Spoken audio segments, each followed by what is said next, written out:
J'habitais en face du cimetière de mon village depuis tout petit. Mais voici quelque temps, une chouette est venue s'installer dans un coin du cimetière.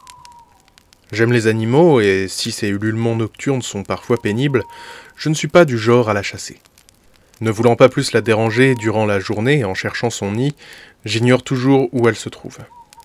Pourquoi nous parle-t-il de cette chouette, allez-vous me dire? Eh bien, sachez que ma rencontre avec ce splendide animal ne semble pas être le fruit du hasard. Très curieux de nature, les jours qui suivent les enterrements, je scrute les tombes pour y apercevoir des feux follets.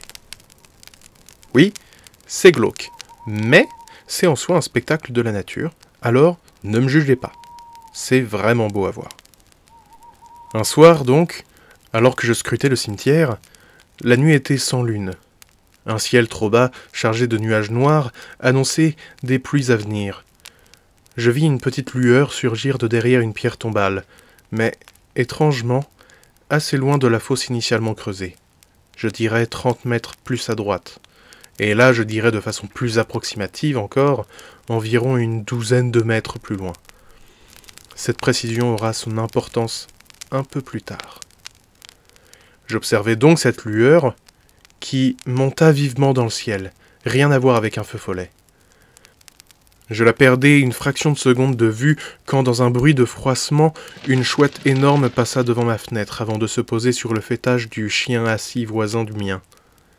Elle me regardait, tournée vers moi, piétinant d'une patte sur l'autre.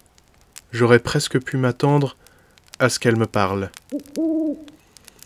Les jours passèrent et, à part les ululements, j'aurais presque oublié jusqu'à son existence. Il n'y a pas non plus d'enterrement tous les jours dans mon village.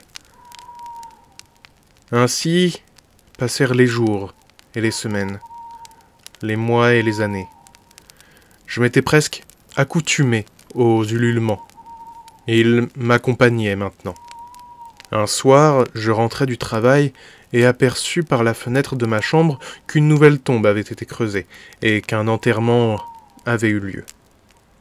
Machinalement, je me postais à la nuit tombée pour observer les feux follets. Mais c'est la chouette que j'ai pu observer. Elle était vraiment magnifique. Très grande, environ 65 cm de haut. Un plumage qui tirait sur le marron clair, avec des plumes blanches intercalées et mouchetées de noir. Un poitrail clairement beige moucheté aussi, mais de blanc. La tête surmontée de 2 oreilles, une sorte de mèche pointue retombant sur le front, d'un noir profond, et 2 yeux énormes, aux pupilles rouges. Je ne saurais dire si c'était le reflet de la petite lampe de ma chambre, mais ce regard me terrifia. Le lendemain, en rentrant du travail, je me suis rendu au presbytère pour parler au curé de la paroisse de cette chouette. C'est un expert en ornithologie, après tout. Mais ma description le rendait perplexe. Il ne voyait pas à quelle espèce nous avions affaire. 4 jours plus tard, il me recontactait. Dans un vieux livre, il avait trouvé la description de cette chouette. Elle n'est pourtant répertoriée nulle part, mais le prêtre était allé à la bibliothèque de l'évêché, chercher un livre très particulier, connu seulement d'un petit nombre de personnes. Il m'apprit donc que, selon des croyances païennes, lorsque l'on croise cette créature, dont l'origine n'est pas déterminée, elle est annonciatrice de votre mort. La 3e visite annonce votre fin. Évidemment, il s'est empressé d'ajouter que tout ceci n'était que superstition et ne reposait sur aucun fait établi ou observé. 7 mois plus tard, alors qu'un enterrement avait eu lieu dans l'après-midi, je fermais le volet de ma chambre, le rideau, et je vaquais à mes occupations. J'avais oublié de sortir le conteneur de détritus recyclables pour le lendemain.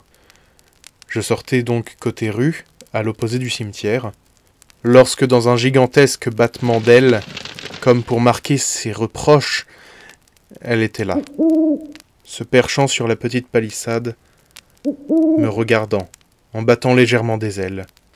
Pas pour s'envoler, mais plutôt comme un au revoir.